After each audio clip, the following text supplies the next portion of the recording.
If you lose the arts, you lose your humanity. So many of us are fascinated with the glamour and glitz and aura of Hollywood. And we're often kind of misinformed about what really happens behind the scenes to make some of our favorite shows. My guest today gives so much illumination to what it's like to be a journeyman actor. Linda, how do you memorize 2 hours worth of material? It's just repetition. And believe me, it's my son's idea of a nightmare. Mother talking nonstop for 2 hours. Like, no. She has been on some of the biggest shows out there.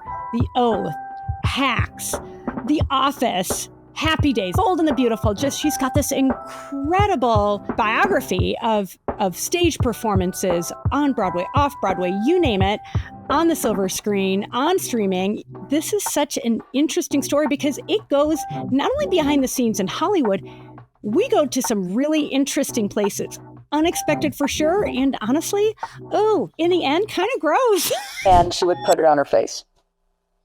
What? And I'm like something really unexpected. You're going to be like, wait, what? Why did you guys go there? Hi, my name is Andrea Miller, and I am the host of Getting Open. I'm so excited to bring this episode to you today. And spoiler alert, because we are talking Hollywood, I'm interviewing Pam's mom from The Office. You can't not love The Office. Like, you can't not love The Office. Another spoiler alert, John Krasinski is as wonderful in person as he appears to the rest of us.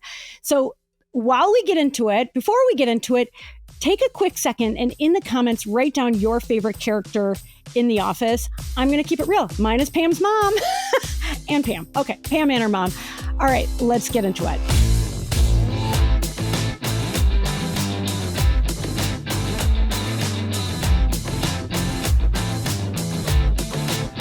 I'm delighted to introduce my guest, Linda Purl. Born in Connecticut, Linda grew up in Japan, becoming the only foreigner to have trained at the Toho Gaino Academy. Her studies continued in the U.S. at the Neighborhood Playhouse and Lee Strasberg Institute.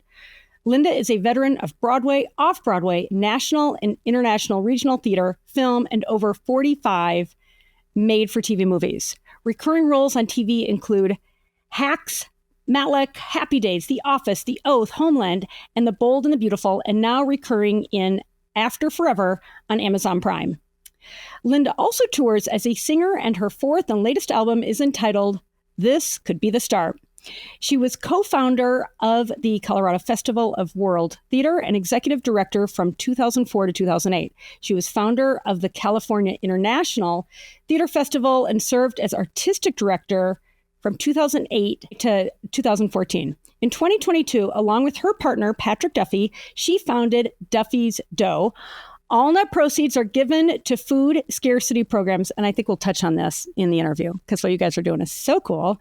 And honestly, guys, that barely scratches the surface of this truly remarkable woman. Linda, I don't tell you enough. You are one of the smartest, most gracious, most brilliant women that I know. And as like a Hollywood superstar, you're still so normal and down to earth. Like, how does that work? How do you manage to stay so grounded? And then I want to talk about your book, but just, I mean, like the context, I want everybody just to get the context here of, I feel like it's tough out there in Hollywood. How do you stay so grounded? Well, thank you for saying that. I mean, the industry is, so much fun, but it's also tough, and you get kicked down enough that it keeps you humble. Life has a way of doing that. Kids have a way of keeping you humble, especially when they're grown up and they can look back and see you for all your foibles. So there's plenty of opportunity to keep you on the straight and narrow. But family, right? I think family does that. Family and friends, long-term friends, and your family and your besties who say, you know what? You're too fat to wear that dress, or that was a really bad performance, or whatever it is. I mean, and that's a two-way street. You get to be honest to them, and they have to be honest to you. Well, it's such a good reminder that that's what really good friends do. They tell the truth. In fact, we were just before we started recording, we were recalling somebody who we both held very dear in our hearts, our dear Ruth Lundquist, mother to one of our mutual favorite people, Jacqueline. And it's funny you say that, like, that dress doesn't look good on you. That was one of Ruth's specialties. She was this very proud German woman that all of us, like all of Jacqueline's 782 friends, all best friends, adored. And in part, what made her so magnetic, and especially in a time where things are, I mean, my husband is from India, Sanjay, where he's like, everybody here is so PC. Like, nobody wants to tell the truth. And so so to your point, when I think of somebody like Ruth and your besties, like willing to tell the truth, to keep you grounded and just to keep it real, that it's a gift. So yay to those guys. Well, let's talk about a peek behind the curtain, an actress's life on the road, your first book. Exciting. Congratulations. Just talk about it. By the way, as I said to you, hilarious. I was laughing out loud, particularly at a character named Hugh, which I feel like Hugh could have his own TV show. He could. Oh my God, anything but Juan Valdez. You guys, well, anyway, I feel like I'm already starting to answer my own question, like, tell me about the book. But love to hear about it, because it's just such a beautifully written, entertaining. Wow. Thank you very much. I didn't set out to write a book.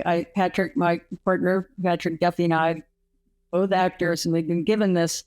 Well, we discovered early on that we shared a mutual friend in an extraordinary man named Bill Kenwright, who's a theater impresario, but an impresario overall. I mean, he owned Everton, the football club, the British football club, Everton, and then he had a string of hits in the West End and also Broadway. All of his life, he was passionate about the theater. He was loyal to a fault. He was a visionary guy, and he had guts. And anyway, we, as I say, Patrick and I discovered that we had this mutual, quite apart from one another, we shared a mutual friendship with Bill. So we took a picture early days and sent it to Bill and said, I hope your ears were burning. And he wrote back and he said, well, I've got to get you to come over here and do a tour. And we thought, well, that's lovely, but that'll never happen. He later said that he took full credit for us coming together, because as soon as he saw a picture of us together, he said, oh, we're going to end up together. And he was right. Anyway, fade out, fade in. COVID hit, we couldn't do, that was just not even in the cards. And then he circled back and he said, I've got this play and want you to do it for, I forget now, 6 or 7 months on the road. It's a theater a week, not in London, but touring around the hinterlands of Ireland. And it was a fairy tale offer. It was a fun play. And the idea of being, first of all, employed for that kind of stretch that rarely happens for actors was fun. To be in England and working for someone we loved and trusted. To be going to these cities, some of which we'd been to, most of which we hadn't. And all but 2 of the, I forget now, 26 or 27 theaters were built in the 19th century. So one was more beautiful than other, tiered, balconies, and what wasn't crimson velvet was blue velvet, and great beautiful chandeliers. And when you walked into these theaters, you could feel the history. Anyway, we went over there with several seasons worth of luggage, and we jumped into rehearsal. And in the States, we have a very strong theatrical union, Actors Equity Association. And they have very strict regulations that you hold to in terms of rehearsal hours and performance, separation between rehearsal and performance and travel time. All this is highly regimented, probably too regimented. And I think the English, for whatever reason, the English equity is not that way. I think they have such a robust, let's get on with it spirit. It's not cluttered with a lot of restrictions and regulations, which was really good in this case, because as we started to tour, we had, well, even during rehearsal, we had crazy things. People were dropping left and right with COVID. We eventually dropped out also with COVID.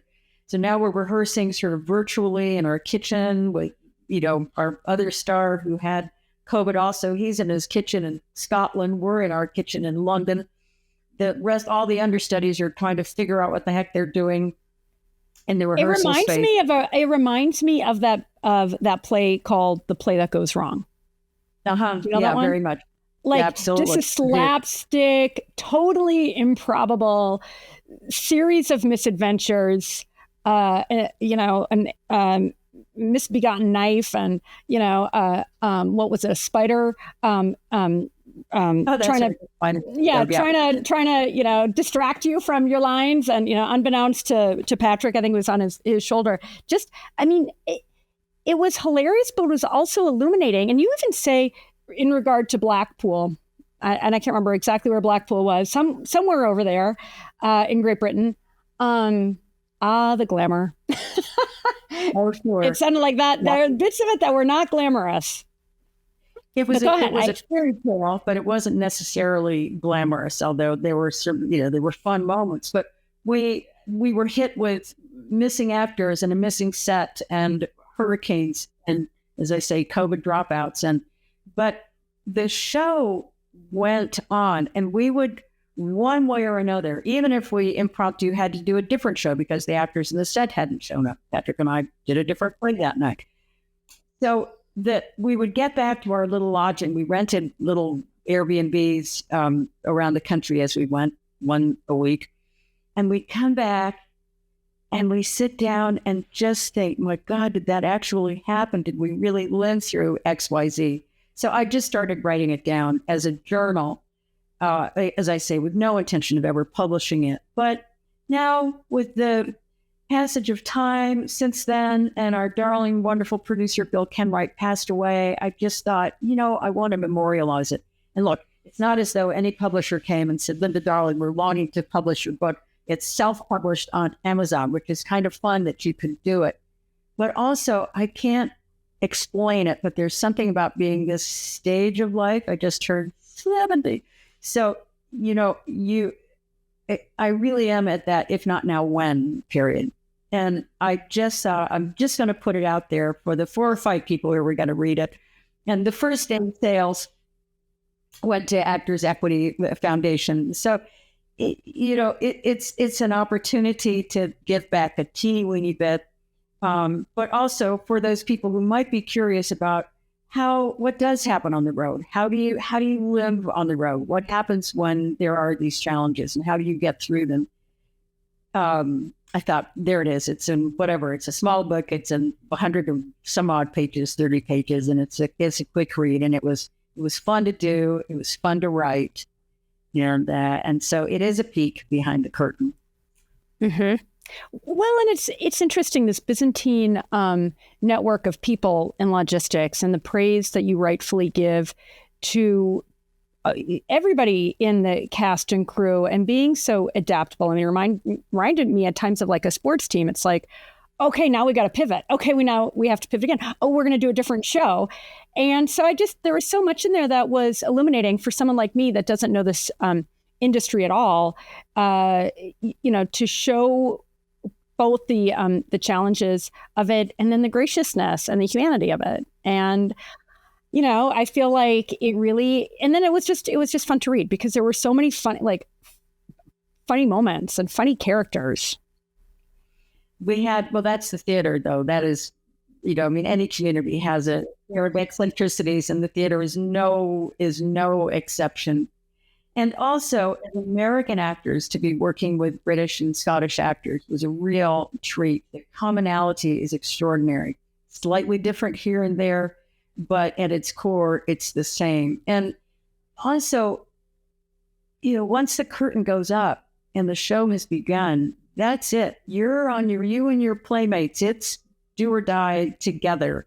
And you have to carry each other and forgive each other and urge each other along. And, when you screw up, just keep going no matter what.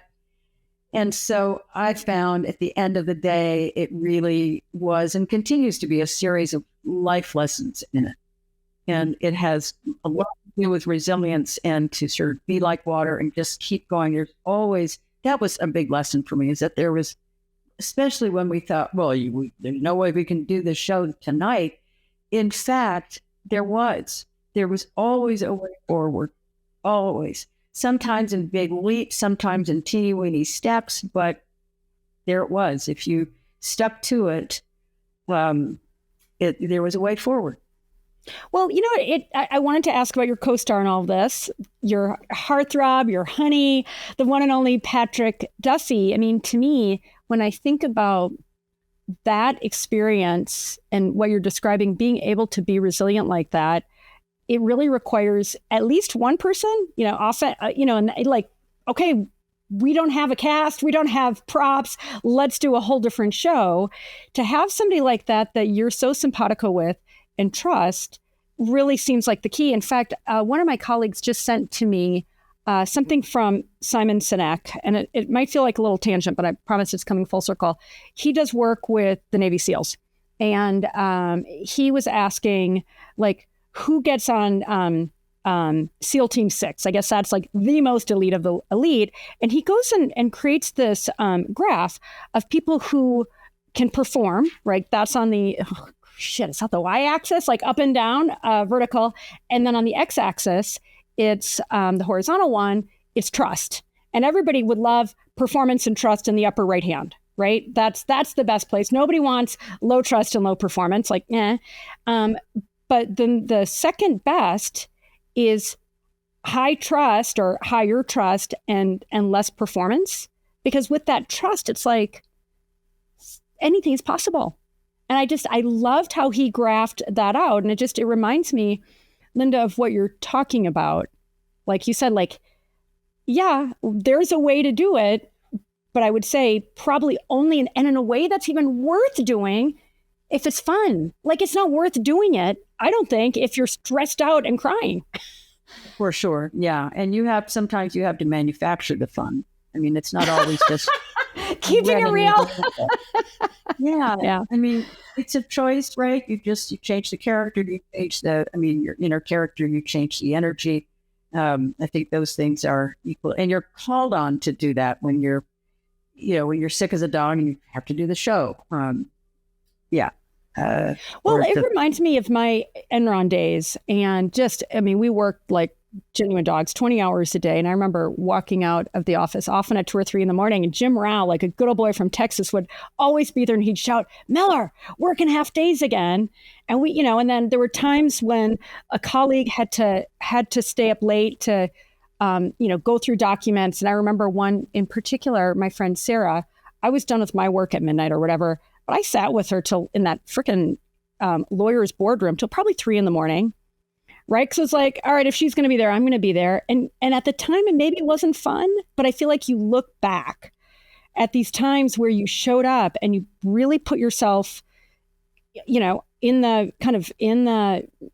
the show, so to speak. And it's like, oh yeah, that's worth doing. It is worth doing. And I had to say too, there are no aspersions about grandeurs of, because not like we're saving lives. We weren't. That said, and certainly the first several theaters, half dozen theaters, this was the first time people had been able to go back to their theater in 2 years. So you felt some responsibility. Because of COVID. So this was what, 2021, 2022? 22, I guess, 2022. Yeah. So we were 3 weeks after we launched the tour, the Ukraine war started.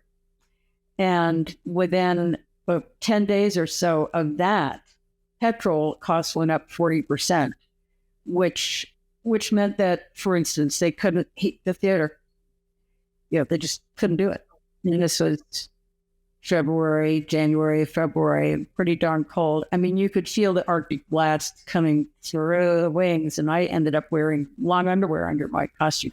Oh, and yet the I remember reading that. Yeah, their mufflers and their coats, but they showed up, because they could. And so I would say, again, especially at the beginning, that added a whole sense of healing, of life returning to normal again, and people needing and wanting to do that. So, and with the letters that we got backstage, oftentimes were, "Thank you so much just for being silly and for being funny and taking us out of our miserable lives for a little bit." So in that sense, we did feel that we were a part of a wave of something more important than just the play, if you know what I mean.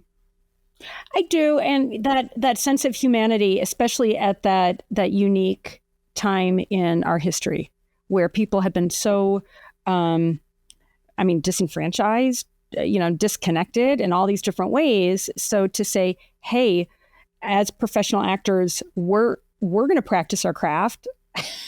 Getting COVID, recovering from COVID. A lot. Oh, it was funny reading that because it was like, oh, it jetted me back to those days. I mean, I almost forget, like, oh yeah, I feel like a little sick. It could be COVID. Like, wait, what?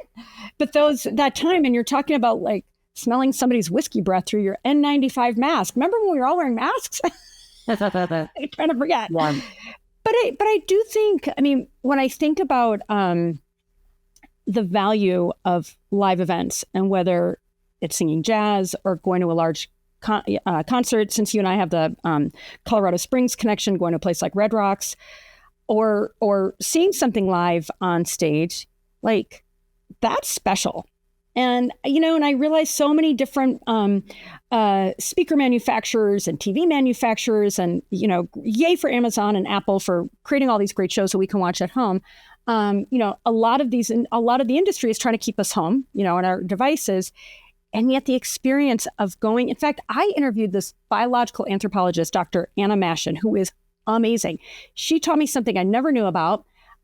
I used to think, and I think most of us used to think, the bonding hormone oxytocin is the one that's dominant in sort of the pockets of research she does, not as well known.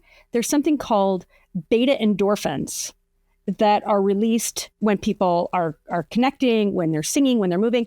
And she said specifically when we're in like joyful crowds together, when we're at shows, when we're at conferences, concerts, maybe conferences too, good conferences, not the boring bad ones. So I just, so when I think about the value of live entertainment, I would say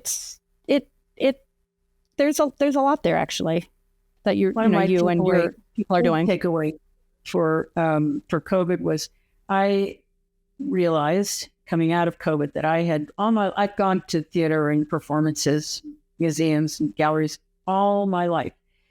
And I've taken it for granted because they've always been there. But then when you suddenly didn't have them for 2 years, better part of 2 years, and we did what we all did on Zoom and wave at friends across a lawn or a parking lot, but it's not the same. And I realized only then how much I rely on live arts to help me process life. It's as imperative to me as dreaming. When your brain throws one of those crazy dreams at you when the car is rolling down and then the tree falls, but you're massaging something through your psyche. And it's a necessary thing to do, to hit that reset button. And going to theater, I don't care, good, bad, or indifferent, to be, even if it's just as basic as proving to yourself once again that you can sit in a room with a lot of strangers and get along, have a shared experience. It's intangible and tactile at the same time, and a really important part of feeding, a sense of agreement into the collective consciousness. It's crucial, I think. I know it's crucial for me on a personal level, and I think it is also true whether or not we're aware of it on a greater level too. Well, I'm going to give huge props to Jim. Oh my gosh, Jim Nicholas from the New York Theater Workshop. So I was on that board for a handful of years, and I remember. And so he was a creative director for at least 25 years, maybe more. And this is, for anybody who's not familiar, this is the theater company, the off-Broadway theater company that originally staged Rent, like Peter and the Starcatcher, Hadestown, like some of the biggest, greatest hits out there. And I remember him presenting at a meeting, or maybe we were just talking, I can't recall. But he described artists as modern shamans. And that's always stuck with me. Right. And there are so many forms of artistry. Right. And we think about what's happening politically and across the globe and in a lot of different ways. And so when I think about then, okay, so that's an expression of what's happening in the world and humanity. And to your point about how when you're in a theater, even if it's really bad, it's that human expression. And Sanjay would just like every now and then, because sometimes the New York Theater Workshop, they would put on shows. Sanjay's like, is there a story here? Is there a plot? Right? Like it is. And that's in part what has made this theater in part so wonderful. They're willing to take risks. And honestly, I fell in love with it. No joke. I am not even a little bit exaggerating. It was a show a friend who was also on the board brought me to prior to my joining about the Armenian genocide. Oh, and right. It was like, oh my God. And, when you're talking about the war in Ukraine, and, I don't want to get political on the show today, but when we think about what's happening in Gaza, like for real, for writers and actors and the entire crew, directors and editors, to bring these shows to life in a way that humanizes what's happening in the world or what's happened in the world in a way, I feel like, to really foster that sense of connection and awe and everything and desperation and everything in between. I mean, it's a gift. And I feel like, it's, to your point, like you always were able to take advantage of it. Lucky you. Not for nothing that right after World War II, the first building in Krakow that was rebuilt was the theater. And I'm not going to get this right, but I'll get it partly right. At the onset of World War II, Churchill was with his various ministers, and they were talking about what budgets they could cut in order to afford crucial things in the war. And a couple of the ministers are saying, well, obviously we're going to be cutting the arts. And Churchill put his foot down. Absolutely not. That's what we're fighting for. We're fighting for the integrity of the arts and what they represent and what they do for us as a civilization. So his point was that if you lose the arts, you lose your humanity. I would say I'm sure we both have experienced performances where you've gone in and you have felt that you are experiencing the power of a shaman.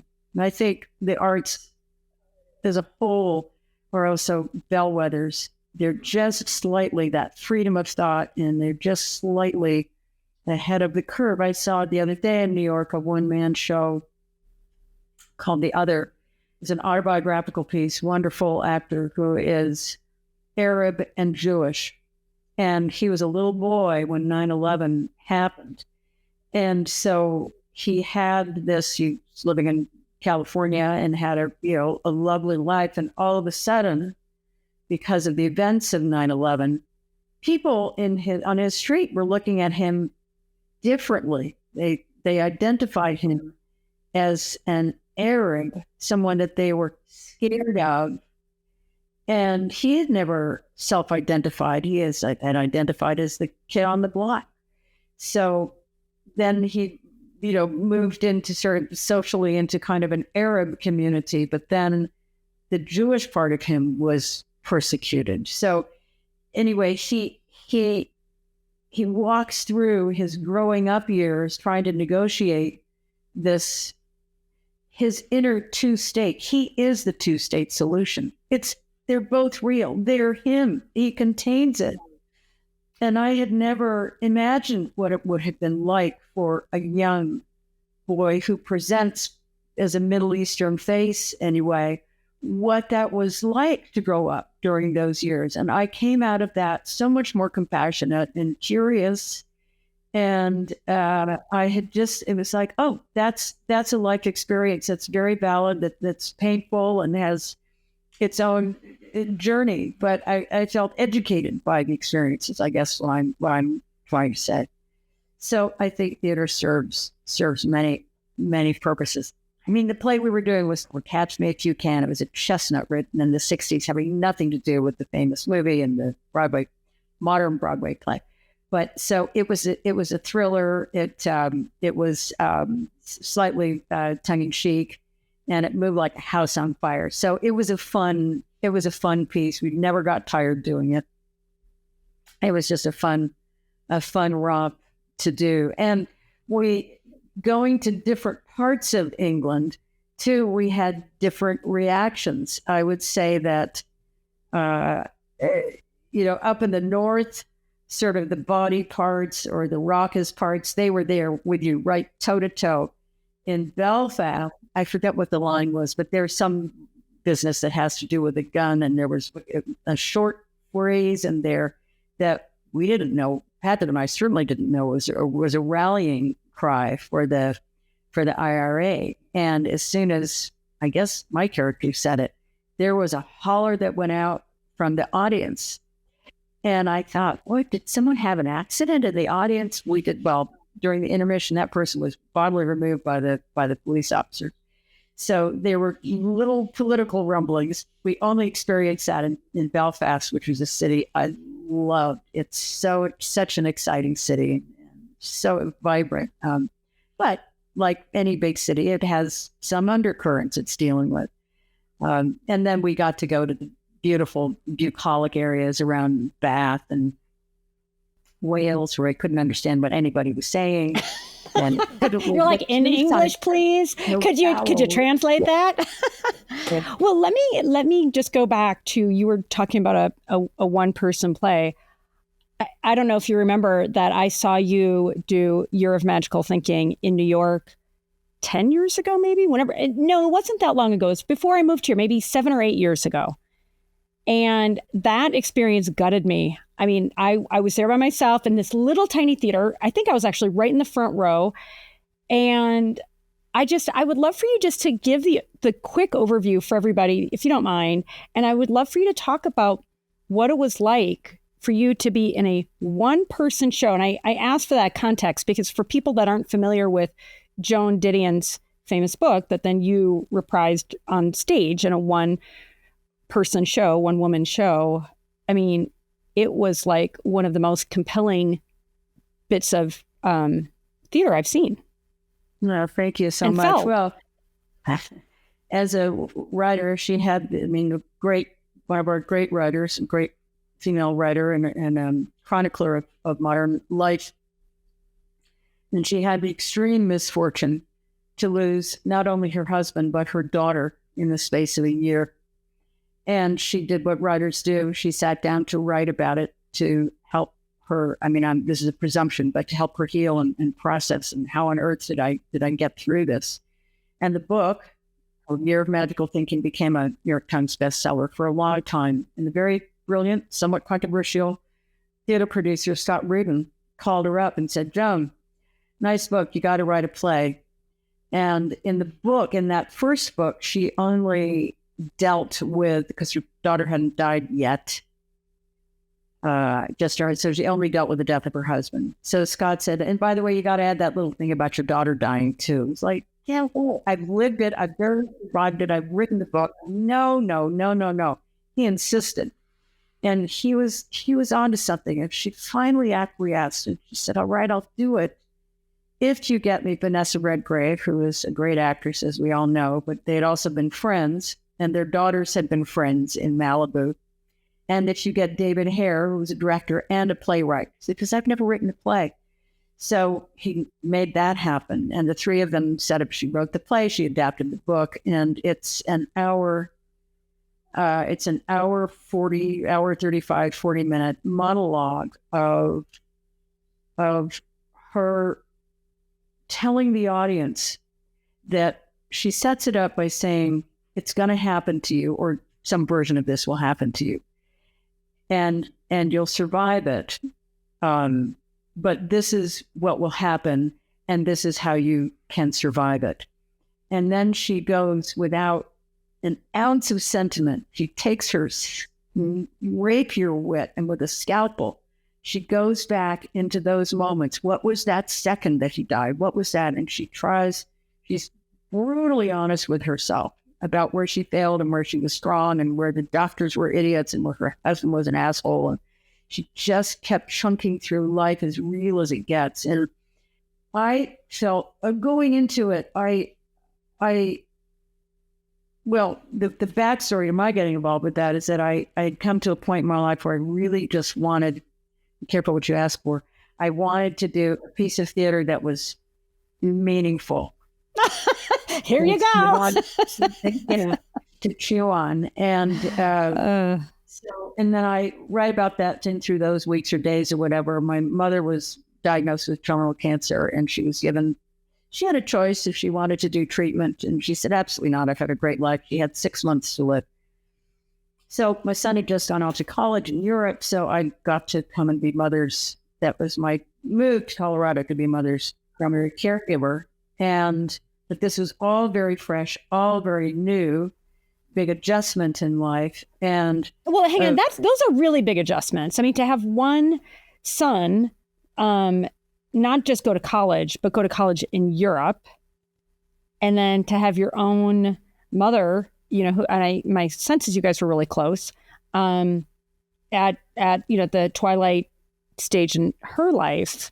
That's a lot. Her timing was impeccable. If it had happened the year before, I wouldn't have been able to go, but the timing was ideal. It was going to happen. And so but then I got a call from Bonnie Franklin, a wonderful actress. And she said, Linda, I'm supposed to do this play, Year of Magical Thinking, but I'm really not feeling very well. So I want you to do it instead. And I said, well, that's lovely. But I tell you what,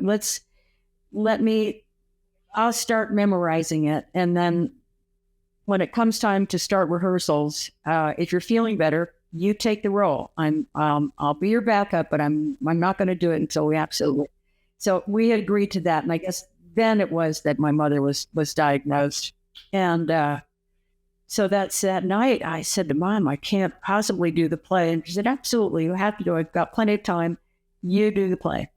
But obviously I wasn't going to do it. And I slept on it, and I was going to call the director the next morning, opened my email to an email that said that Bonnie had died.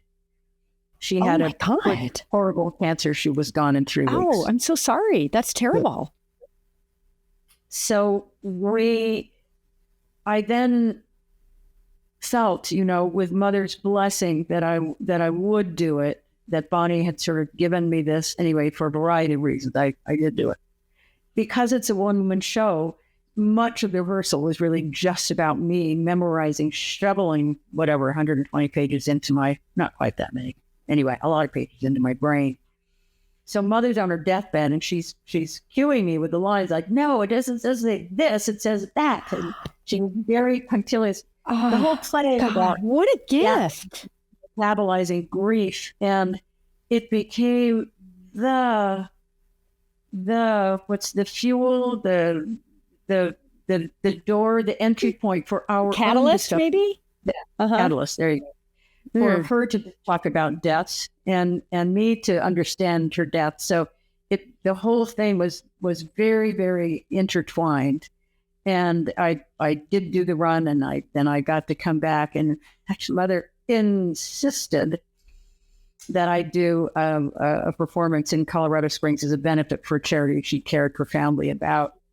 And she'd call people and she'd say, darling, I'm dying, and Linda's going to do this benefit for me. So I want you to, spend $200 for the ticket. It's like, Mom, that's gross. You're exploiting your own death. And she said, damn right. I have the right to do it. Okay, you do. Anyway, so so the play, for all those reasons, and became a part of the fabric of my own journey. And over 10 years or so, I got to do it in 13 venues. And Didion is so brilliant. And you felt that she had the courage to survive it, and then the brilliance and the courage to write it down.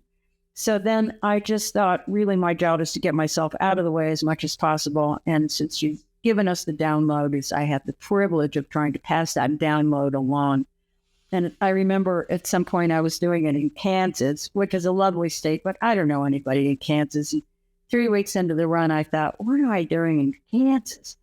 And I was lonely, and I was at the supermarket getting my yogurt or something. And this woman came up to me, and she said, oh, I saw Year of Magical Thinking last night.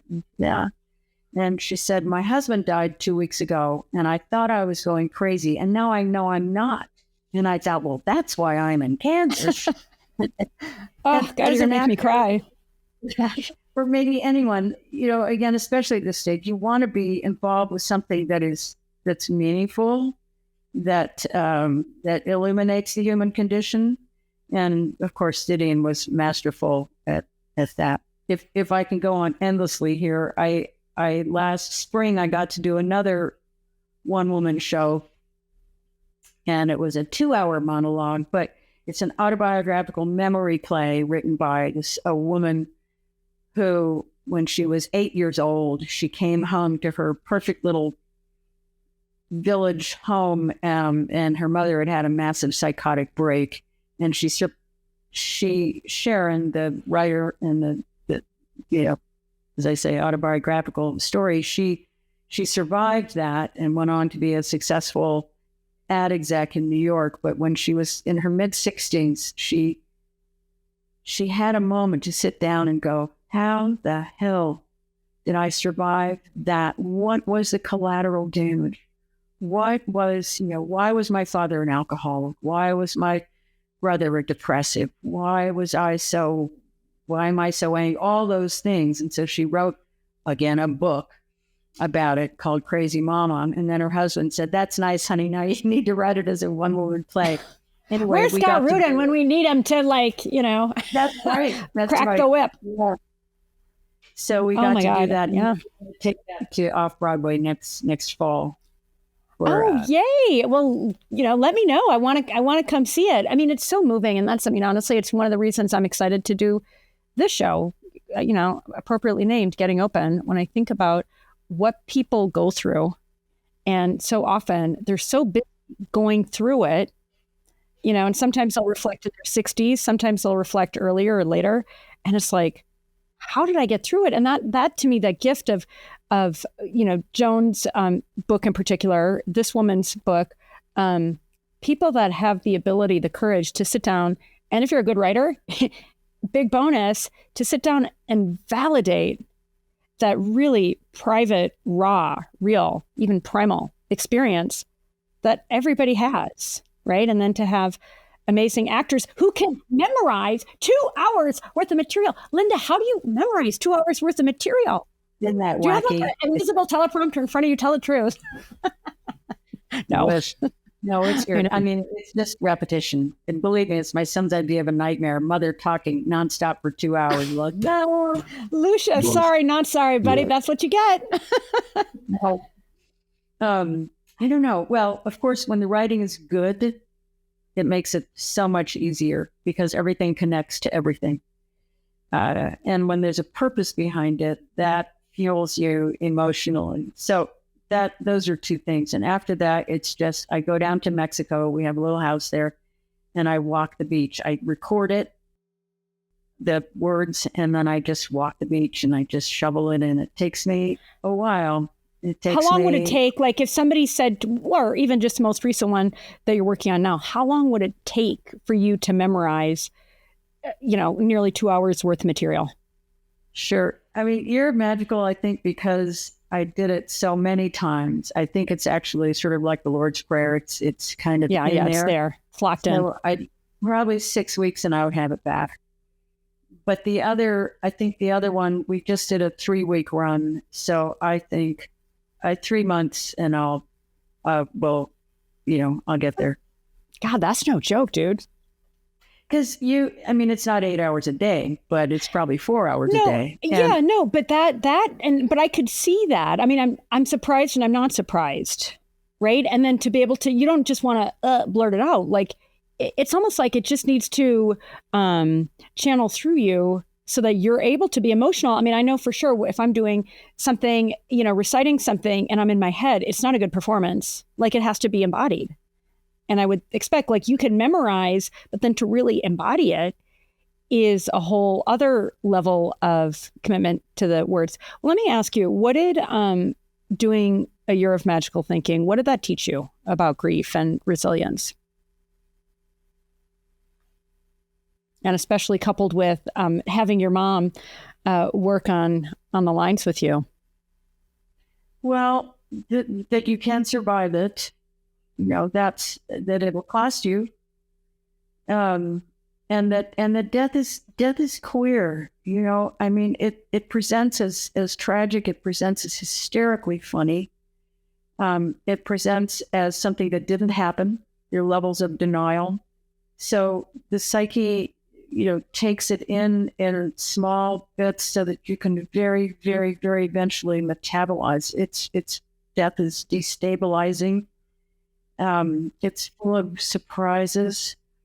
And I would say for my belief system anyway, and perhaps in Joan's too, I mean, she there's no sense of denial in her thinking, but that there is a continuum. It's not the continuum that we know. Of course, you can't touch their hand or call them up, but the conversation can continue. You know, if there are issues that are still there, you can continue the conversation and you'll get answers.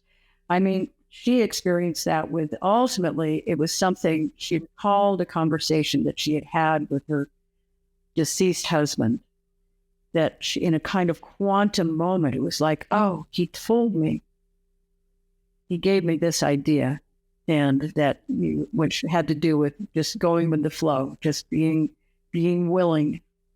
So, so I think that death is at once and not at all. It's a transition, and it's a profound continuum.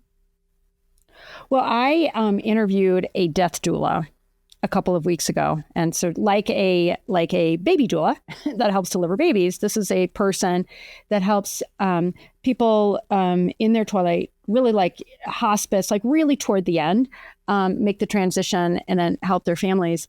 And we talked a lot about that. What you referenced in Joan's case, although let me ask you this. Well, I'll continue the thought and then ask the question. This idea that it's like you can go back and have the conversations and make it right? Like a lot of times I think people have a lot of regrets.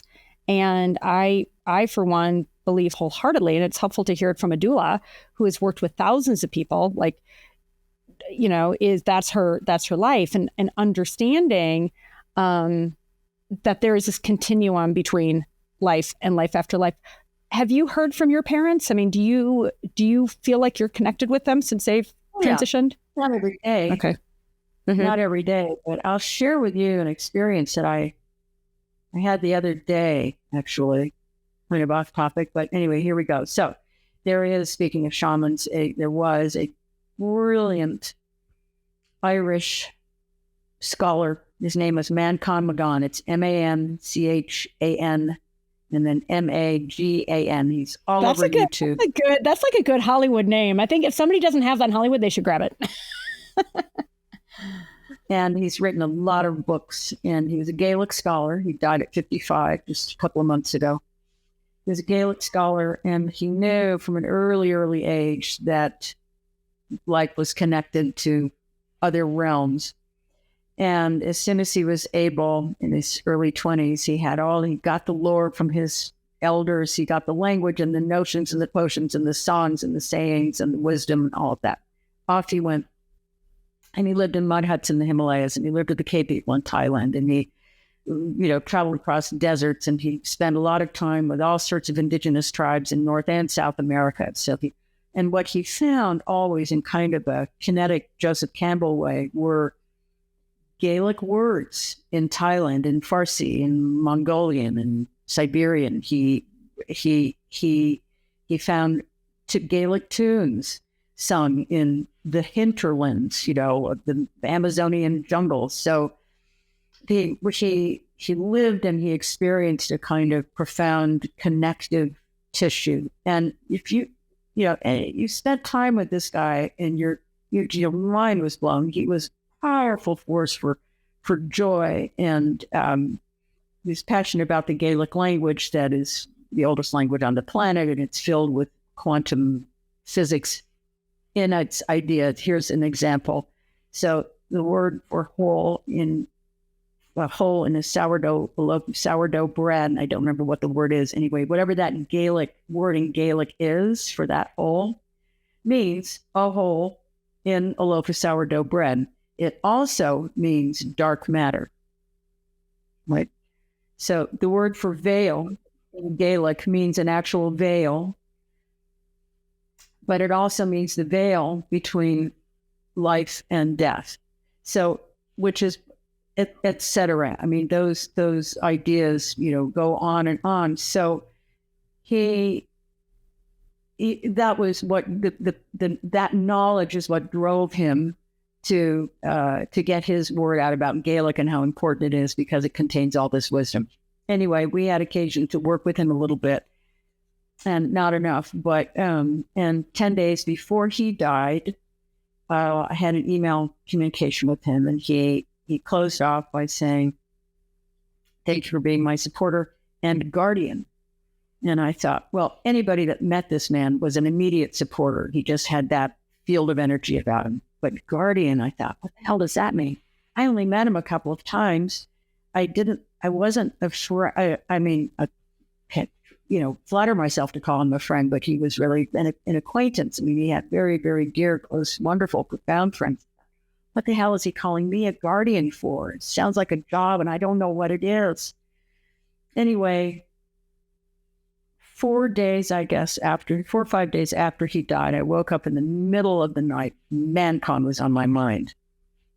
And I thought, what do I do? Well, I'm the guardian. I guess I have to pray for him. So I just started praying, to the best of my ability for his continued journey and purpose and unfoldment and whatever. And after a while, my thought quieted down and I was about to go back to sleep. And these strange words came into my brain, like gibberish. And I recognized them as sounding like Gaelic. I don't speak a word of Gaelic, so I didn't really know. And I thought, that's funny. I guess ManCon's, gibbering in Gaelic. I'll look it up in the morning. And then this message came, no, you won't remember in the morning. Look it up now. Lights on, get the glasses, turn on my damn phone. And I went to ChatGPT and I said into it, what did these words or words like them sound in meaning Gaelic? And I did gibberish. And 3 seconds later, ChatGPT came back and it said, they mean, may all be well with you, my little one, goodbye. Live in the knowing. I am living in the knowing. So I took it as a message. Of course, I sat there in bed, cried because it was. Yeah, for good reason. Thinking about it. I mean, no, same. It could be totally accidental, but that all I absolutely know is that is what happened. So yes, I profoundly believe in a continuum and visits from the other side, and I hope I get to visit when I'm on the other side. Oh, for sure. Well, I just read the book, Many Lives, Many Masters by Brian Weiss. And that is such an extraordinary book for folks who haven't listened to it or read it. He just, super briefly, since we're talking about this, and I will promise to try to keep it brief. He was like a superstar psychiatrist, an MD with Yale and Columbia credentials, maybe someplace else, Ivy League and so forth. And he was working with a woman, this was, I want to say in the 50s or 60s, and, did everything. And, her condition was very, very intractable. Long story short is he, after 30 sessions, when she should have been, and she was a lot better, but there was still these intractable symptoms, and she hadn't really made the kind of improvement that he at that stage in his illustrious career made with other patients. And at one point, I think he was using some kind of hypnosis, and she went under, and then she started talking about a past life in ways that, there was no ChatGPT, there was no AI, there was not, you can't make it up. She wasn't an actor. And so he ends up documenting his experience in working with her, going back to, I think it was 86 lifetimes, and then how the masters would speak through her. Oh my gosh, Linda, you must read or listen to it. Maybe you and Patrick, if you're driving or whatever, reading it to each other. It will make you a believer. Wow. It is a powerful book. Tell me the name again. Many Lives, Many Masters. Okay. Many Lives, Many Masters. And then there's another one that our producer, Hannah, just was telling me about, Dolores Cannon. Yeah, it sounds like a similar, somebody who has really, I want to say more than dealt with, has maybe straddled these different worlds. And, I'm going to tell you really quick, and I have a few more questions for you. I became interested in Many Lives, Many Masters after Sanjay and I went to see an evidentiary psychic up in Denver a couple of months ago. And what he channeled from the other side for a large group of people, you can't make this stuff up. And then afterward, he ended up speaking privately to Sanjay and me, and he channeled people from our lives. There's no way he could have known this stuff. No way. And so it just then, from all these different perspectives, you start to go, okay, well, like, surely there's life after life if I'm willing to tune in. But let's park that there. I want to make sure I'm asking you about your career, and I mean, just such a trailblazer in all the different roles and so forth. And because it's been a little heavy, what is the most fun? What is a favorite role that you've played? Oh gosh, honestly, that is a tough question because it's like choosing between children. But I mean, 2 longer running gigs that I had were on Happy Days, and another one was on The Office, and they were both really fun because of the people. But also there was, especially on Happy Days, you came through the doors of that soundstage, and everybody just tacitly had agreed to drop their earth weights on the outside. There was never any bad language. There was never any tempers.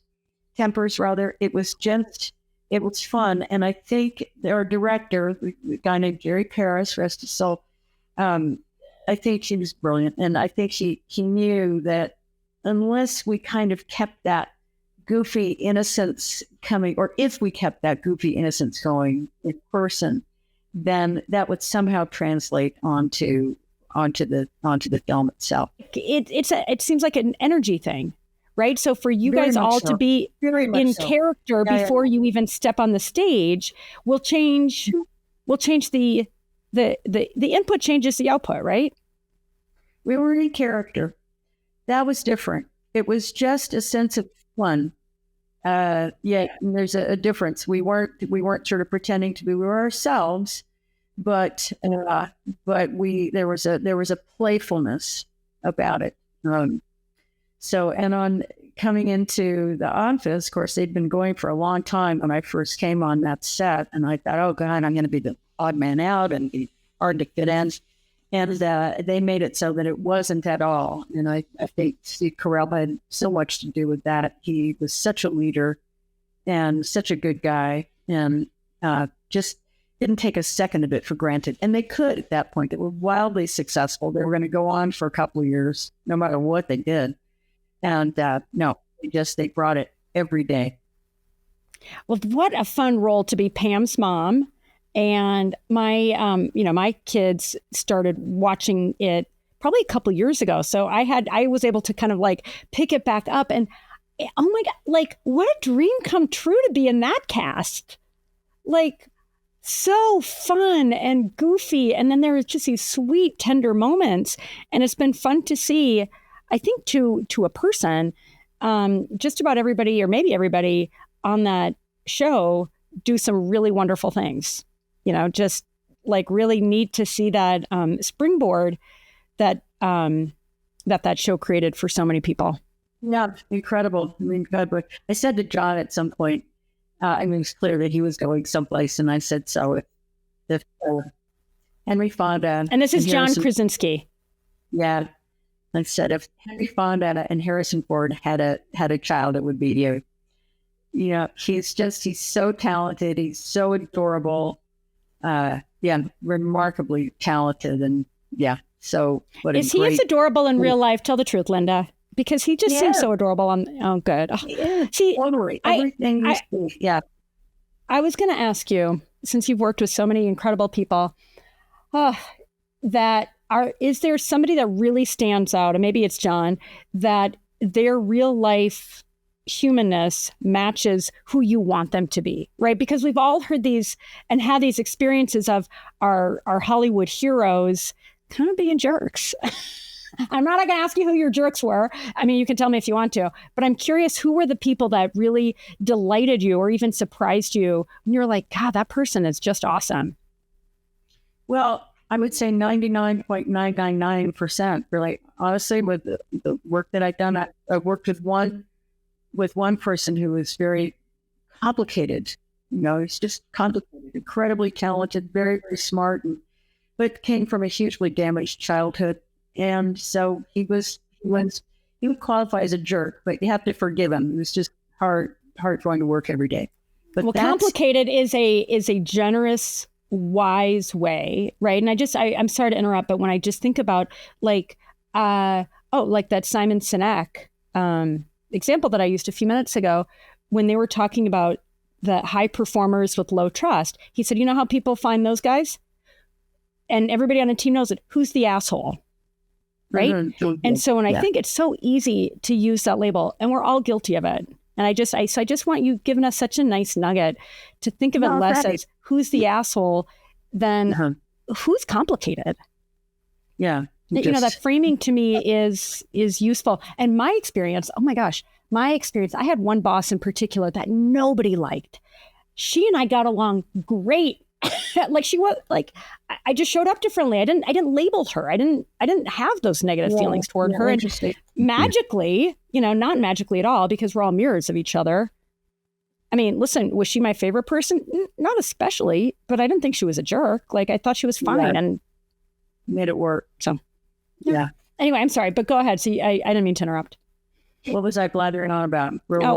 Somebody complicated, 99.9% of the people and a 0.1% complicated person. Well, of course, I love working with Patrick. That is a kind of magic that we, to be with him on stage.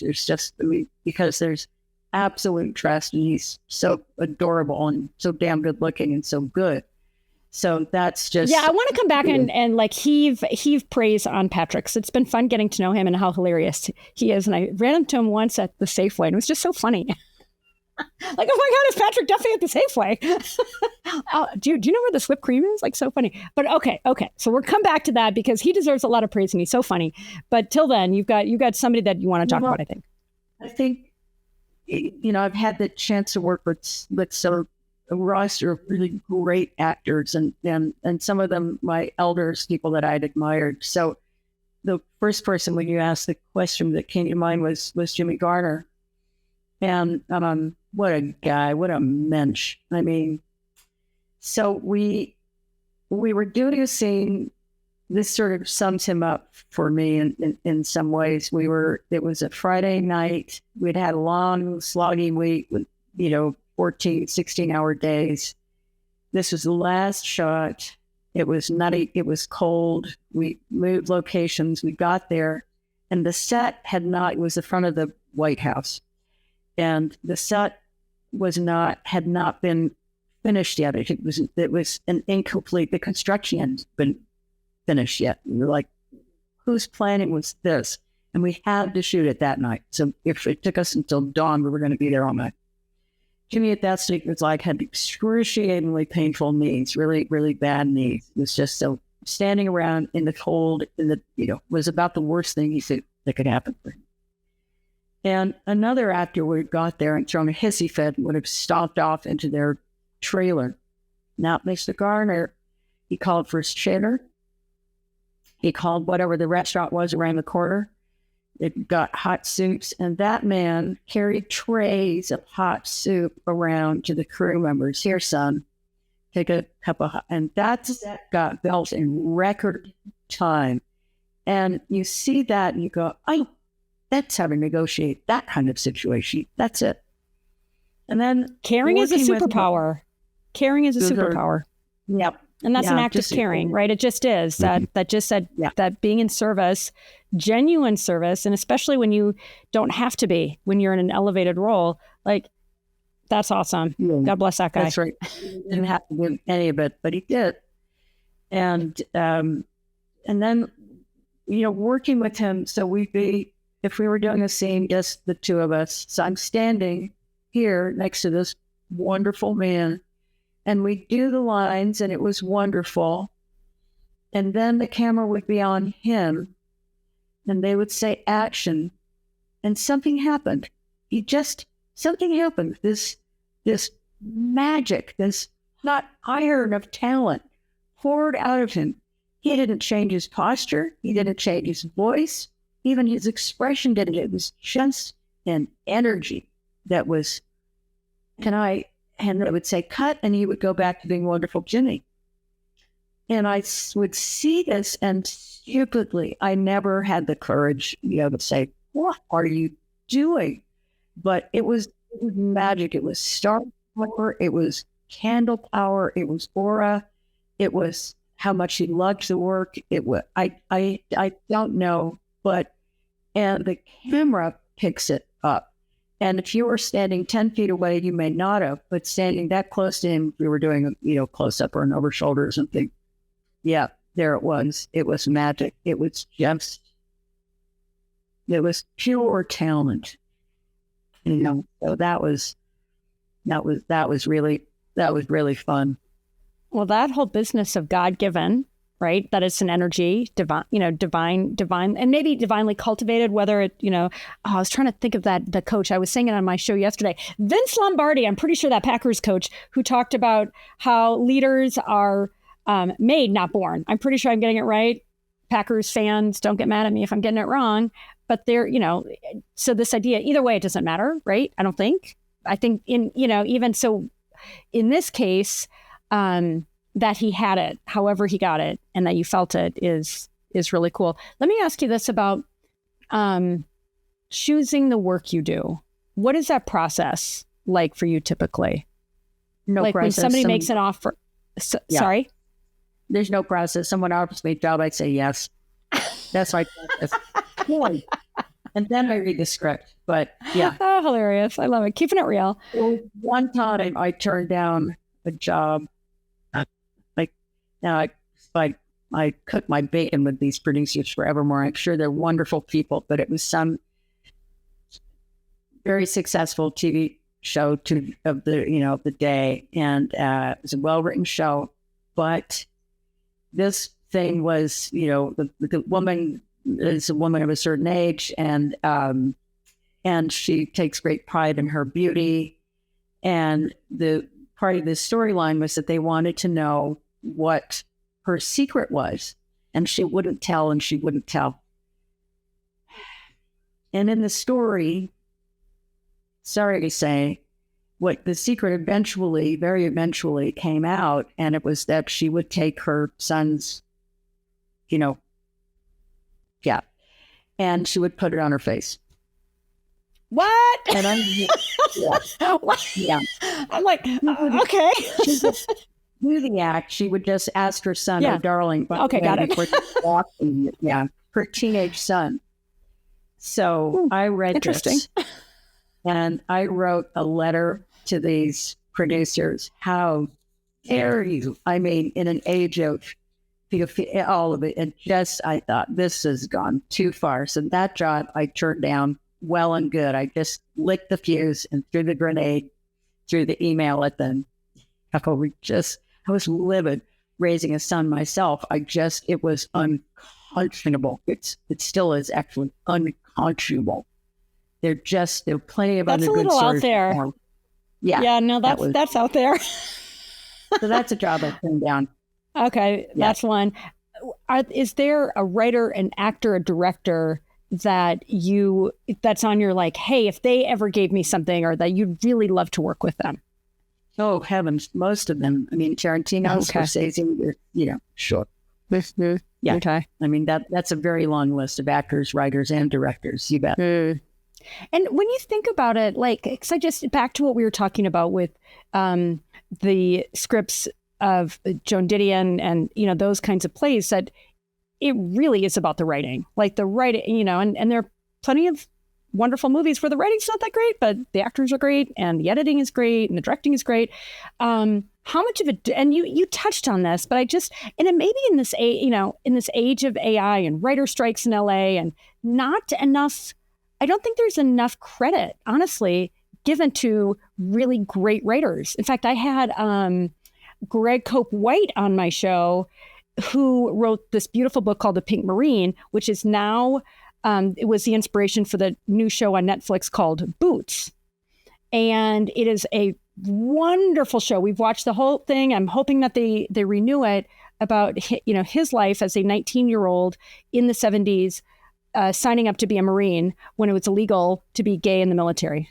And so did I say he was gay? Yeah, 19-year-old gay man signing up. And the writing is it is so well done. But you really notice great writing. Like when when the writing's really great, I feel like you notice that it's great. And when it's not so great, as long as everything else is great, you kind of don't notice it at least that's for me as a consumer. Everything starts with the word. It just does. My son is a manager to writers. And so he's sit for film and television writers. And so he sees a lot of young work coming through. And it's frustrating because there's some incredibly gifted writers who don't get the breaks they deserve, and vice versa. But it all starts when you're in trouble. You have to go back and script, and that your answers will be there. And if the writing is good, all the better. All right, Linda, this was such a great conversation. I have so many more questions for you, so you're going to have to come back on Getting Open. And in fact, how about this? Because we didn't talk enough about Patrick. When Duffy's Dough, the venture that you guys have started, which it's going to give a quick little commercial, is being beta tested in Kroger's in Ohio. So if you're listening or watching this show in Ohio, go to Kroger, get your Duffy's Dough, make sure your friends all get it. We just rolled out in Texas too, in select stores, both in Ohio and Texas, and Southern California is next in the new year. So that's good. Those are positive signals. They are. All of our profits are food scarcity. That's amazing. All right. So Newman and that's our mission Paul there. Newman's, that Paul Newman model. I was actually thinking about that when I was preparing for our discussion today, that, he kind of blazed that trail. All right. Well, hopefully we'll get you guys back when Duffy's Dough is ready to go nationwide, and we'll continue this great discussion. Yeah. I appreciate the help getting the word on the book out. Absolutely. All right. Oh, what a fun episode that was. I hope you loved it as much as I did. I always love these discussions, and I love how they can go to some really interesting, in this case, kind of gross places. But, that's all about in the spirit of getting open. As always, if you are not subscribed to this show or following us, please do. We are available on YouTube, iHeart, Spotify, Amazon, you name it, all your favorite podcast platforms. We are there. Please follow and honestly give feedback to each of the episodes, whatever you like, commenting, rating, all of that helps us improve our distribution. Thanks so much for tuning in, and we'll see you on the next episode of Getting Open.